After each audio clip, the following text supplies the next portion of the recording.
Assalamu alaikum. This is Yasmin Mogahed, and you're listening to Serenity, streaming live on One Legacy Radio. Today we are speaking about a topic which a lot of people, I think, deal with either personally or with those around them, and that is the topic of anger management. This is something that's extremely important for us to understand, because the Prophet ﷺ told us the importance of controlling our anger.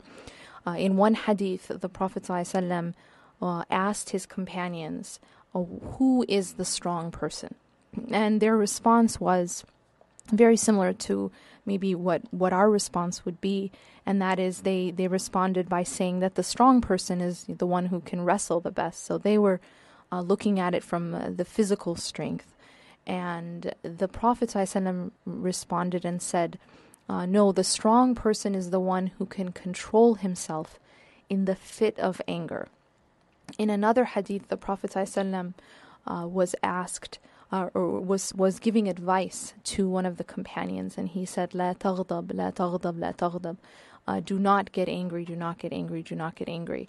And he repeated it many times.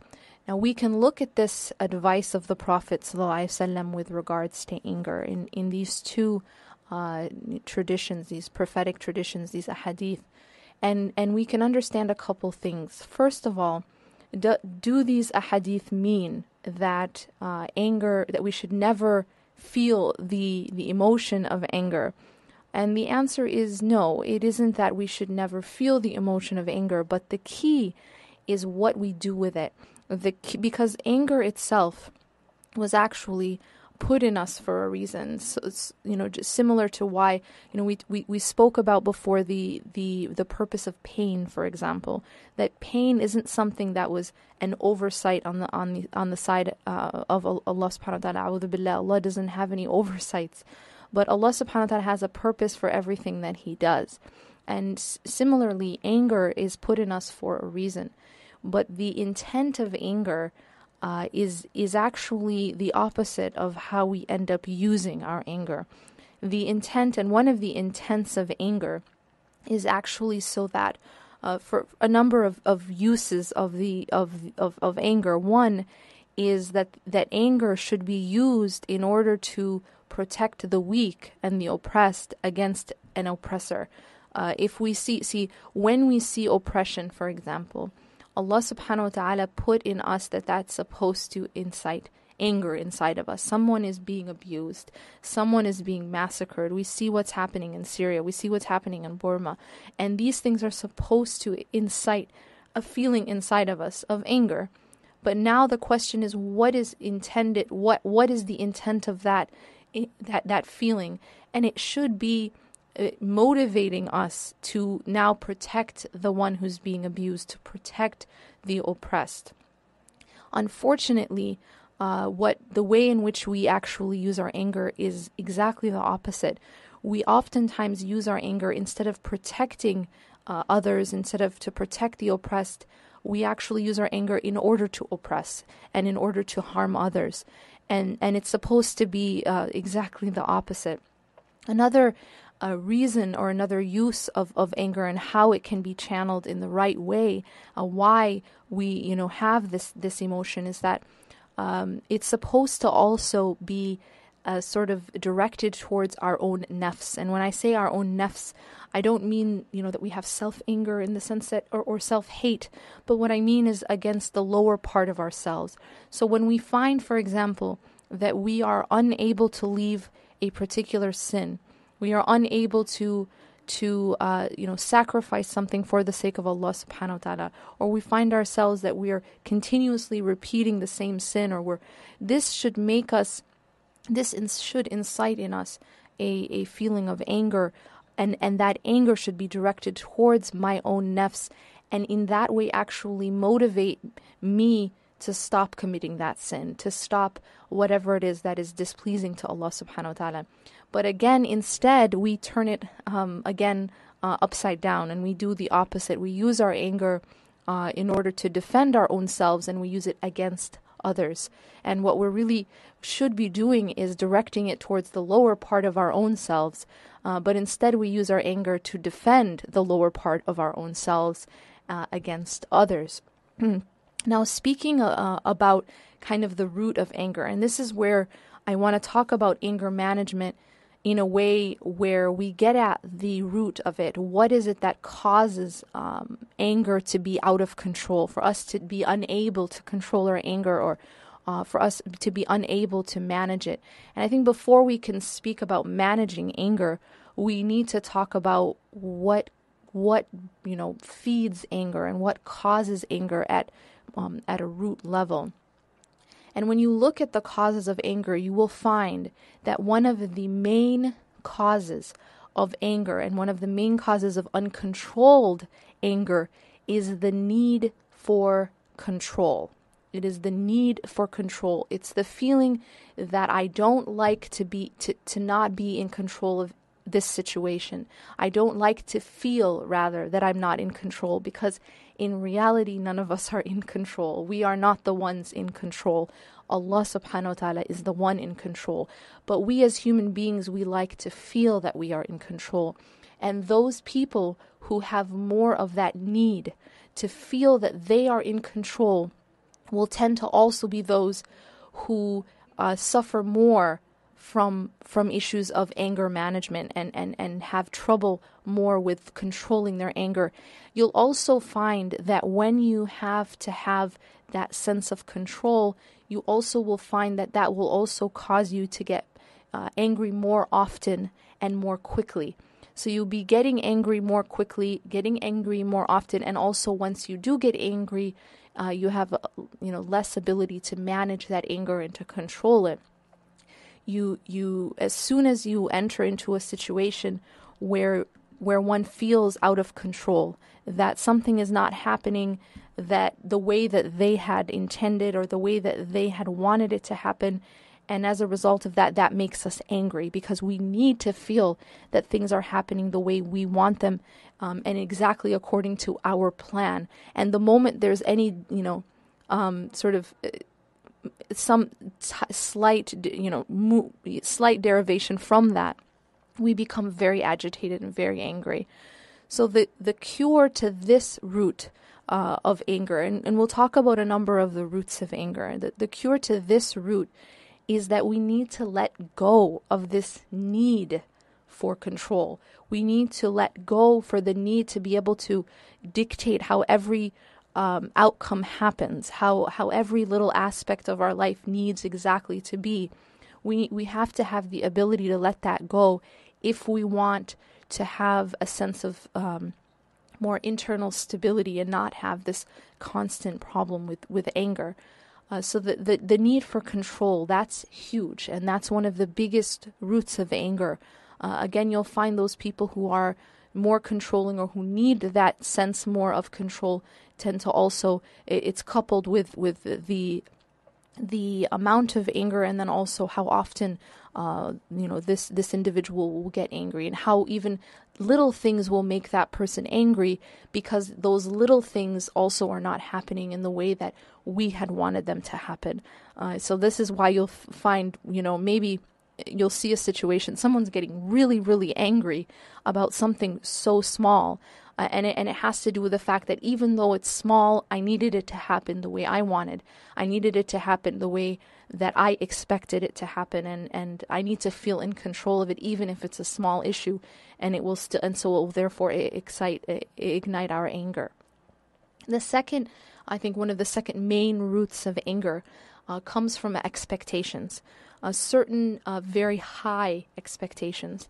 The more that we have high expectations of dunya, of that which is in the dunya, whether it's other people or our job or our career, we have very, very high expectations. And you will also find that those people who have a problem with anger or have a problem with either controlling their anger or getting angry very often, they also tend to be people who have very, very high and often unrealistic expectations. And we can say that these expectations are unrealistic because anytime you're expecting a lot from dunya, you're setting yourself up for disappointment. And in actually what ends up happening is you're setting yourself up to be very angry when you are expecting something to be a certain way.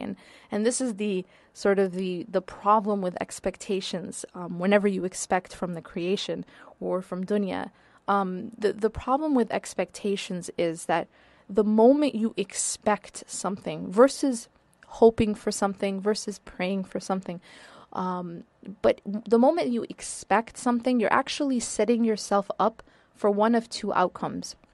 One is, if you get that which you expect, you can't even really enjoy it.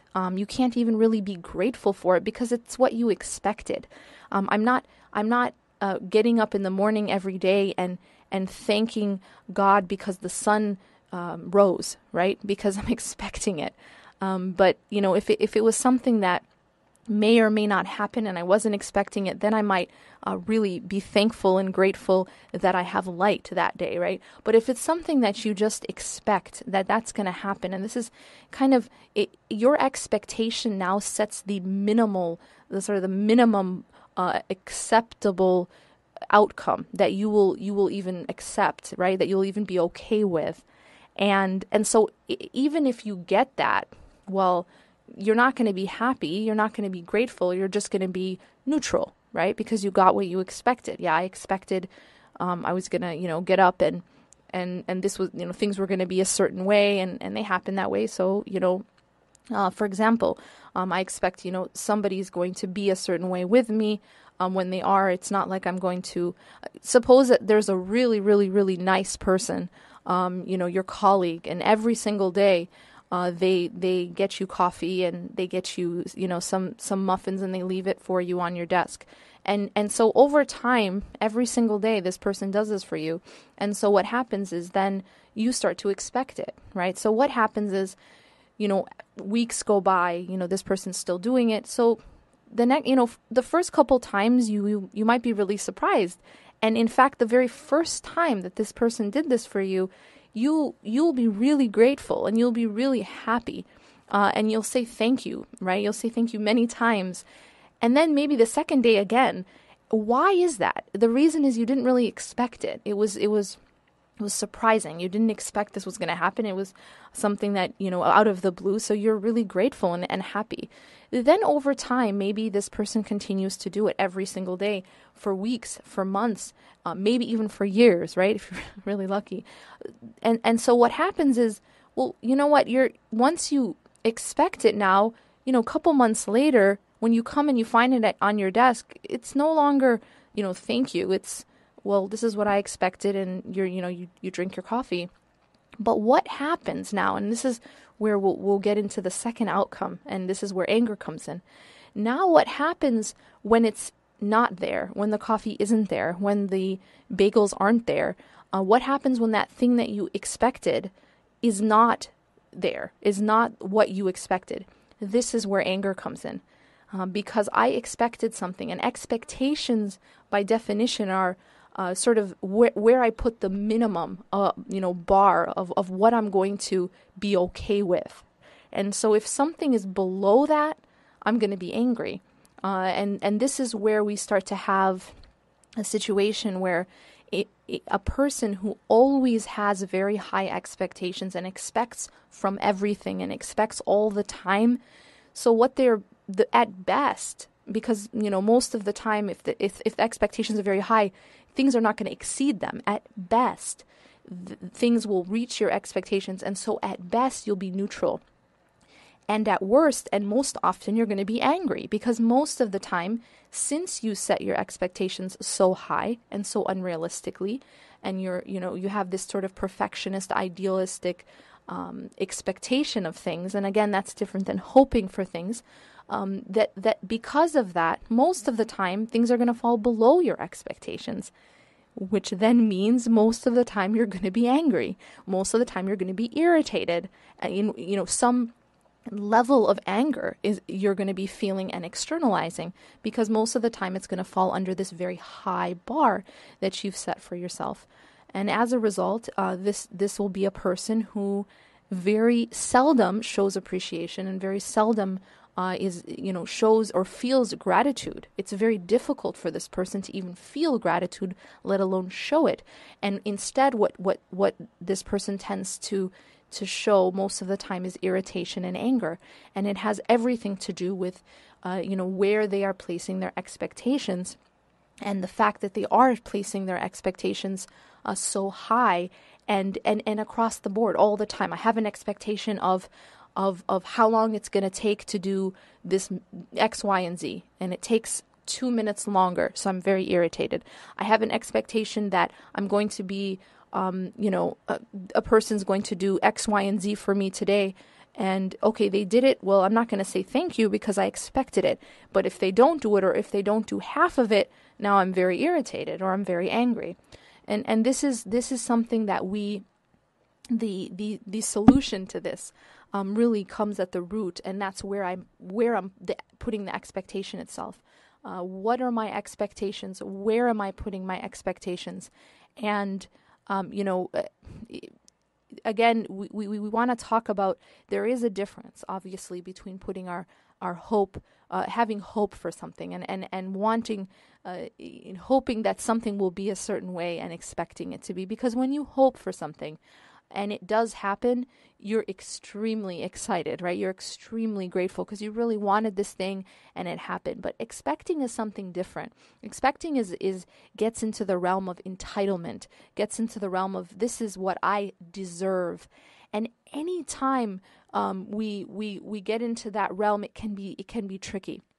I will put a side note here to make very clear that, of course, there are minimal, there are definitely universals in terms of expectations. For example, as an expectation, I must be treated with a certain level of respect.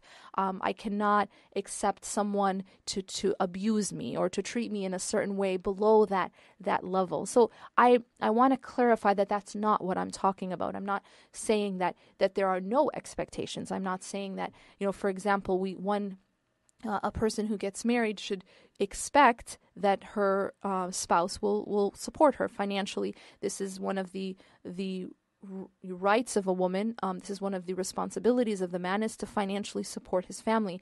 This is an expectation, which of course is a valid expectation. And if that's not happening, if, for example, the man decides that he'd rather, just stay home and not look for a job, that obviously that's that's not something that's acceptable. One is not saying that we have no expectations, but what we're talking about here is, yes, Allah subhanahu wa ta'ala has put certain minimums. Yes, it's true that there are certain expectations that we cannot accept anything below. Respect, that you're treated in a certain way. You don't accept abuse. You don't accept somebody, taking away your rights, your God-given rights. But what we're speaking about today is something very different. And I think those who kind of have experienced this know what I mean. This is about a person who's not just expecting that they have their rights and that the rights that given by Allah subhanahu wa ta'ala are ensured.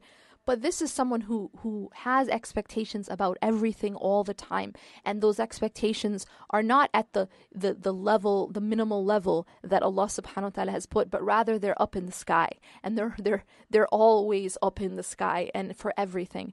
It's actually more of a sense of entitlement, that I deserve these things, and anything below what I deserve, I'm going to be angry about, and I'm going to fight about, and I'm going to be irritated about. That's what we have to change. We have to change that concept of entitlement, that feeling of I deserve this, and once we do that, then we're able to get anger at its root, along with the need for control and the expectations, and having those expectations be unrealistic, and also it coming from a place of this is what I deserve, and a sense of entitlement. We will, inshallah, take a short break now, and returning, we will go ahead and take your questions about anger management.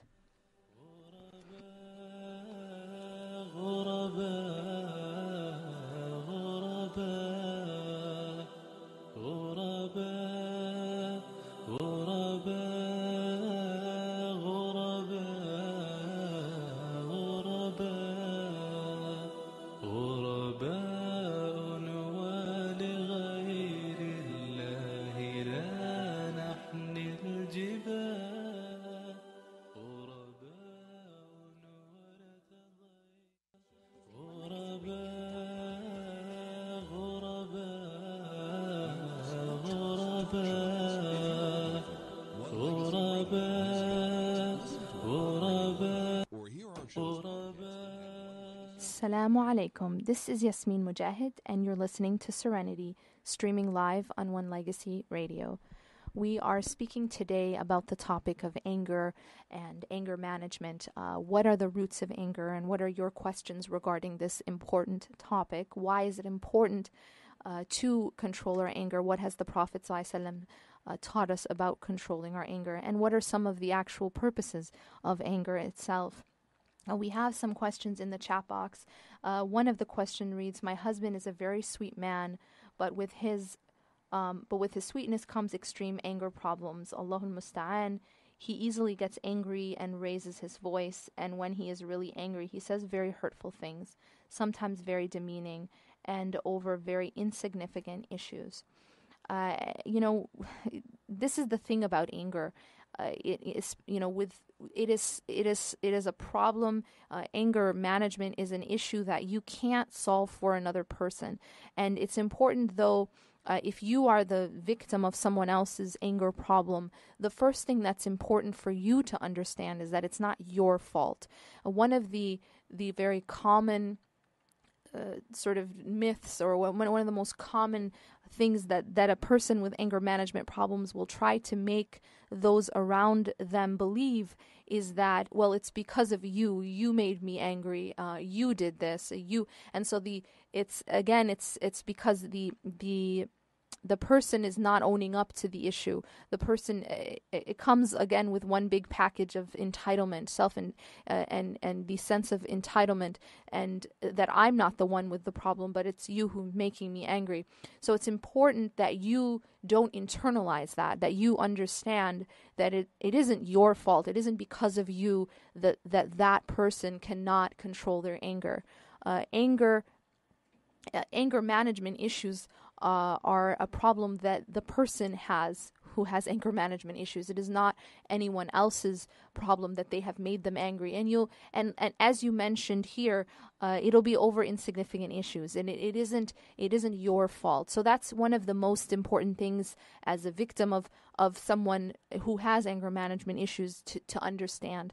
You should not let it affect your self-esteem, or affect your own self image, or the idea of your self-worth, in that you are not the problem. You are not what's causing it.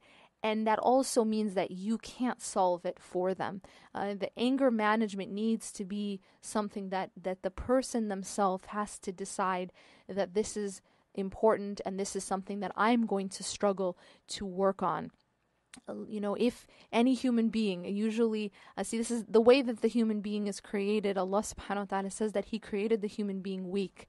And so we have this weakness in our nature, and we want the easy way out. We always want the shortcuts. We want what's more, what's more simple over what's more difficult. And which one is easier? When you get irritated or you feel anger inside of you, is it easier to control it, or is it easier to just externalize it and show no restraint and just yell or scream or whatever? And the answer is, of course, it's easier to show no control. It's easier to show no restraint. Showing restraint takes effort, takes work. And so we human beings, we like to take the easy way out, except when we're forced to take the harder route. And so it's important, and I would say that the role of the so-called victim, the role of the one who is the victim of those who have anger management issues, their role is, I would say, twofold. One, realizing that it isn't your fault, that person cannot control their anger. And second, not enabling them. I mentioned that you aren't able to solve it for them. You can't make it go away, just like you didn't cause it. But at the same time, there is something you can do to help them and to make it easier for them to get over their problem, and that is, do not enable them. do not enable them means don't accept it. Don't say it's okay that they can treat you however they want because they were angry. Don't just be passive about it, but rather by making it unacceptable to behave in that way and to act in that way, you are helping that person. Because what you're doing is you're closing off that easier route of it's okay. It's okay to just blow up. It's okay to act however you want when you're angry. But by saying it isn't okay, you are helping that person to now take the harder route, but the higher route and the better route of restraining their anger. And one good example of this is how that person behaves with their boss, or someone in power, or the police officer that stopped them when they were giving them a ticket. I'm sure that made this individual, feel pretty angry inside. But that person who just got stopped by the police officer, even if he or she has an anger problem, he will not start throwing things at the police officer. He will not probably start, swearing at the police officer or yelling at the police officer. And there's a reason why. He's the same person who is unable to control his anger at home. He's the same person who's unable to control his anger with his family, or her anger with her family. But in this situation, he or she is controlling his or her anger. There's a reason for that. And the reason is it isn't an option. It isn't acceptable. And this is a principle that this is unacceptable. As a result, that person who just got stopped by the police and is in a very enraging situation, I'm getting a ticket, I'm going to have to pay hundreds of dollars. This is not a happy occasion.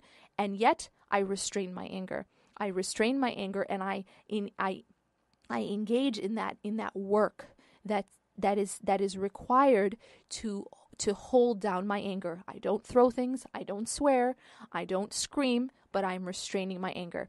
And this proves that I have the ability to do so. It proves that I can if I want to. I can if it's a situation where I feel that I need to.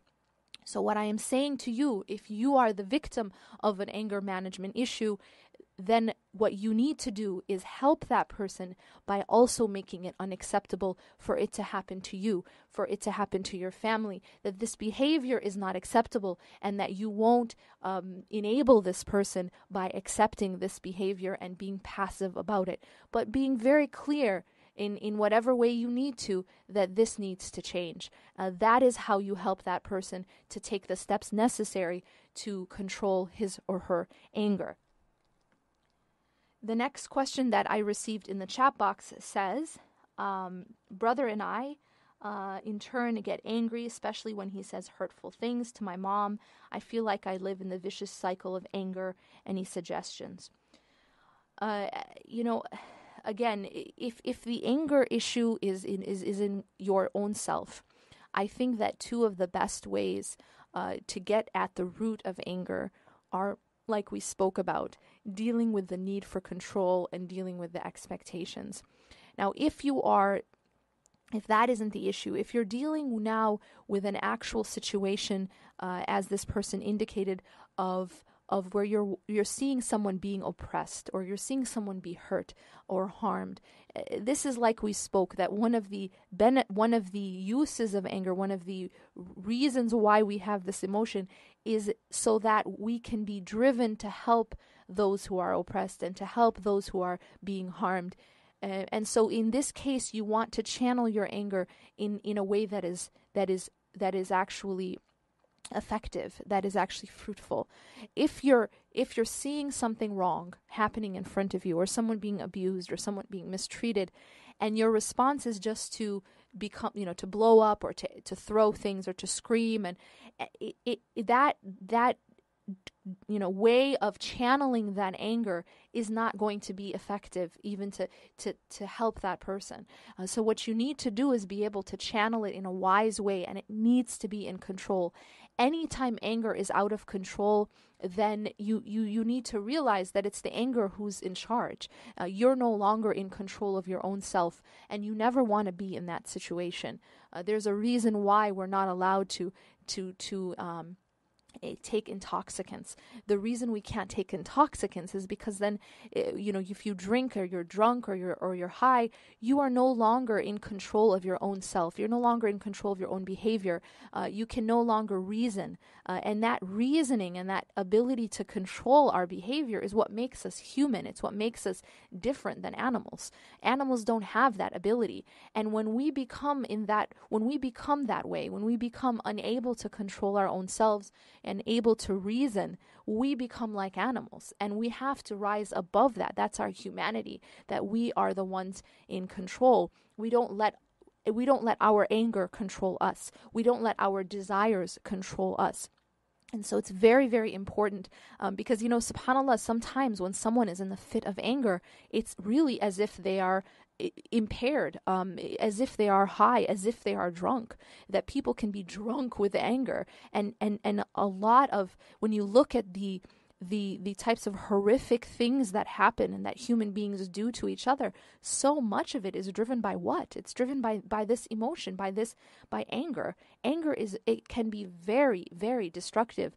So I would advise you and myself to really look internally. If we ourselves are dealing with this disease of the heart, if we ourselves are dealing with this problem, see it as a destructive force and understand it's like a fire that can burn us and those around us.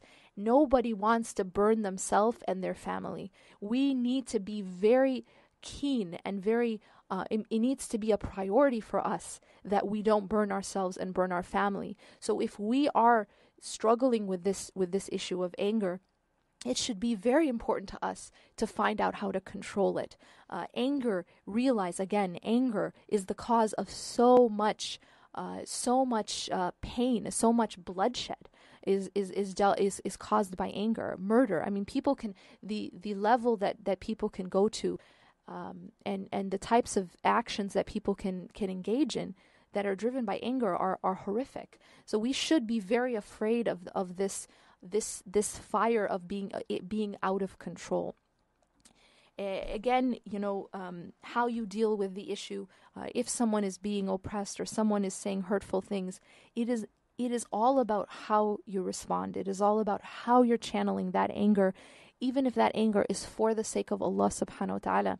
And there is such thing as anger for the sake of Allah. When we see someone doing something displeasing to Allah, when we see the rights of Allah subhanahu wa ta'ala not being fulfilled, when we see someone being oppressed, that should make us angry, and that is anger for the sake of Allah. But most of our anger, even when we claim that it's for the sake of Allah, is really for the sake of our nafs. And that's what we have to really work on. Even though our anger may actually be for the sake of Allah subhanahu wa ta'ala, it should be channeled in the correct way, in the way that is most pleasing to Allah.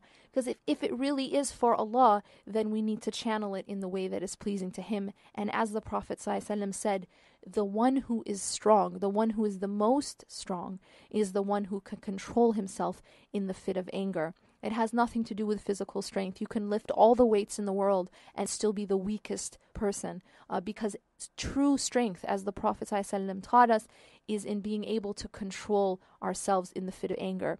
It is in being able to really exemplify that humanity, that I am in control of myself, my nafs, my desires, my anger are not in control of me.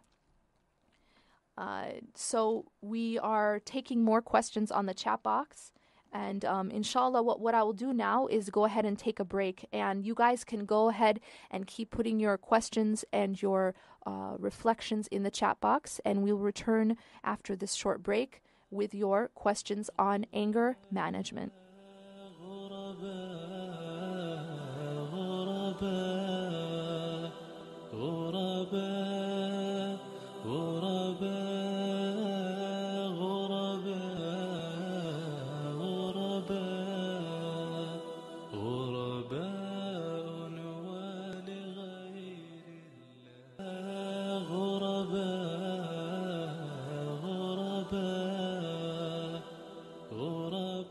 Assalamu alaikum. This is Yasmin Mogahed, and you're listening to Serenity, streaming live on One Legacy Radio. We are taking your questions today on the topic of anger management. And we have a question in the chat box that says, what does Quran and Sunnah say about ways to control anger? Now, there is a number of different advice that the Prophet ﷺ has given us with regards to anger. One of them, the Prophet ﷺ told us that if we get angry and we are standing, that we should sit. And if we are sitting, then we should lay down. And by doing this, by changing our position, basically, changing the situation, changing the environment, changing your own state physically will help to change your state internally. Also, أعوذ بالله من الشيطان الرجيم. أعوذ بالله من الشيطان الرجيم. Seeking refuge in Allah subhanahu wa ta'ala from the shaitan. A lot of anger is from the shaitan. A lot of anger is also from the nafs. So sometimes, for example, we find in Ramadan we're still getting angry, right? This is from our own self, our own nafs, and our own attachments, and for example, the attachment to control, to feeling that we need control. Sometimes it has to do with our ego. Again, this is all our own self. We can't just blame that on shaitan. But shaitan also excites and ignites anger and makes it worse. And so we ask Allah subhanahu wa ta'ala for refuge from the shaitan. A'udhu billahi minash shaitan ar-rajim. And another advice that we're given by the Prophet ﷺ is to make wudu. That making wudu also can calm anger. And these are different ways that we can, once we get angry, we can address it.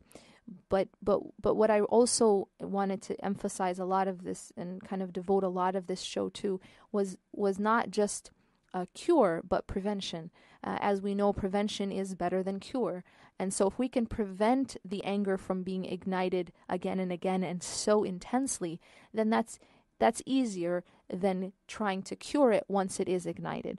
So we've been speaking thus far about ways to prevent anger or to reduce anger in ourselves, such as getting at the root of anger by letting go of the need to control every situation and the need to control every aspect of the situation.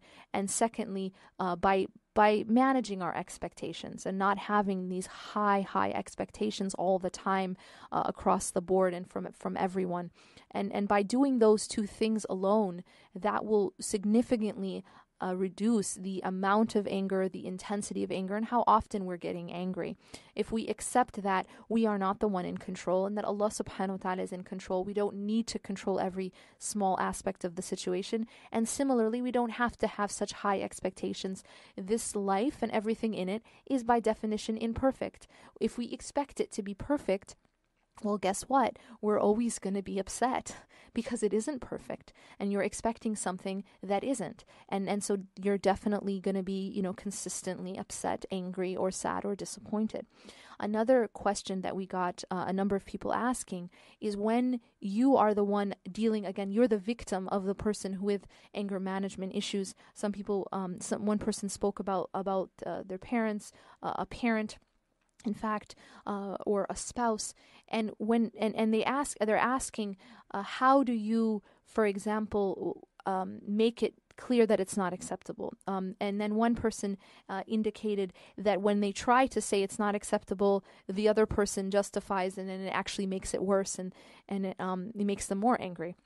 So to address that issue, when you're trying to address any important issue, the first rule is don't do it while a person's angry.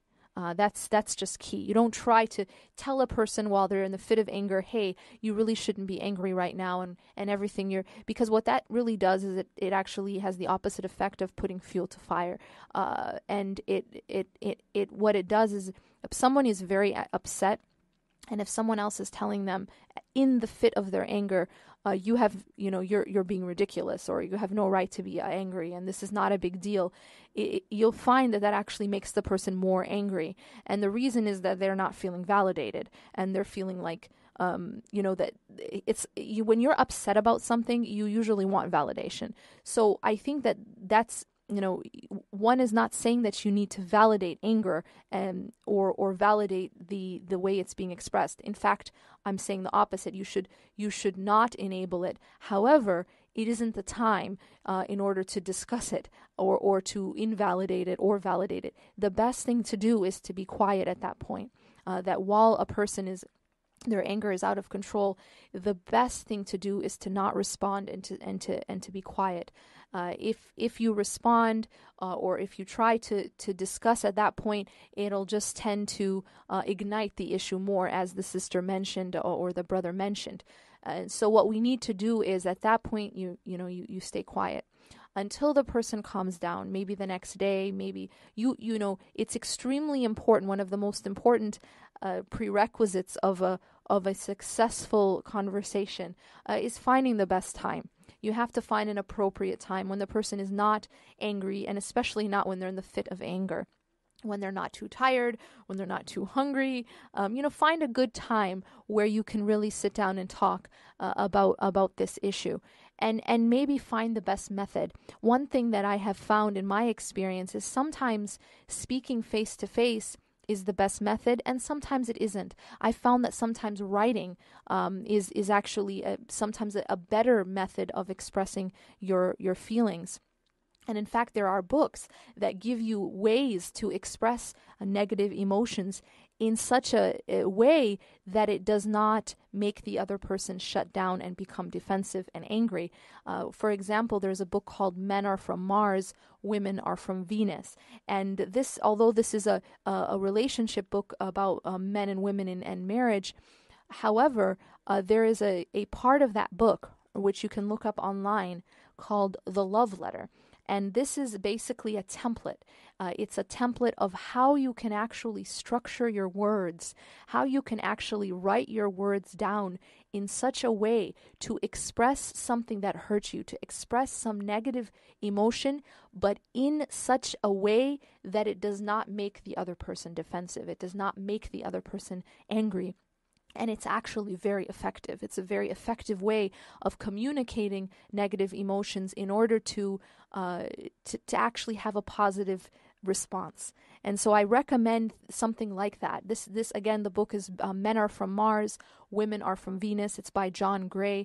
And in that book, there is something called The Love Letter. And it's actually something that you can use for anyone. It doesn't need to be a spouse. It's just called The Love Letter, but it's all it is it's a template. It's a structured template of how to communicate negative emotions. It can be used for a colleague. It can be used for anybody. It's a really a good way to give you direction in terms of how you express your feelings, because the way in which we communicate is key. It's key. One person can say the same thing in one way, and the person responds positively.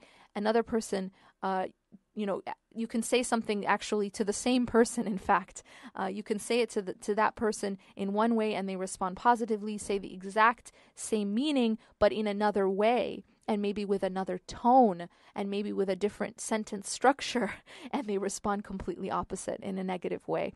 It's extremely important how we communicate these feelings and when we communicate these feelings. Picking an opportune time, not when they are in the fit of anger, not during the argument, but a time when things are calm and things are good, and then communicating it in the right way.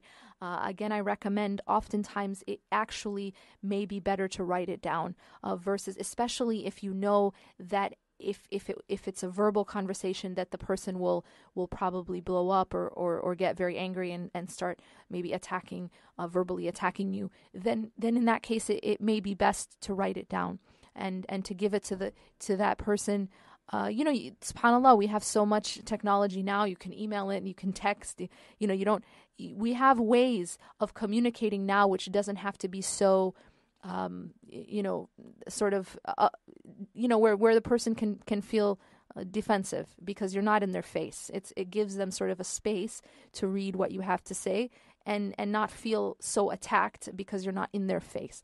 Well, Allah Ta'ala alam, sometimes it's best in person and sometimes it isn't. So asking Allah Subhanahu wa Ta'ala for help, making dua to Allah Subhanahu wa Ta'ala, asking Allah to to help that person, to help you, to enable you to deal with it in the best way, and to help that person to change this habit of theirs. It's a big problem that we have in our society and in our communities, and it's something we have to deal with, because anger can be very, very destructive. It can cause so much harm to oneself and to one's family. So more questions in the chat box. Again, someone's saying, when I try and tell her calmly that it is not an issue to get angry over, she simply disagrees and gets more angry and crazy. Exactly. Like I was saying, that when you don't pick the right time, because you're telling her that this is not an issue to get angry about while she's already angry, it's going to oftentimes make the person more angry. So just staying quiet is the best way while the person is angry, and then addressing it when the person calms down in the best time and in the best way. Again, the question of how do we let the person know it's not acceptable.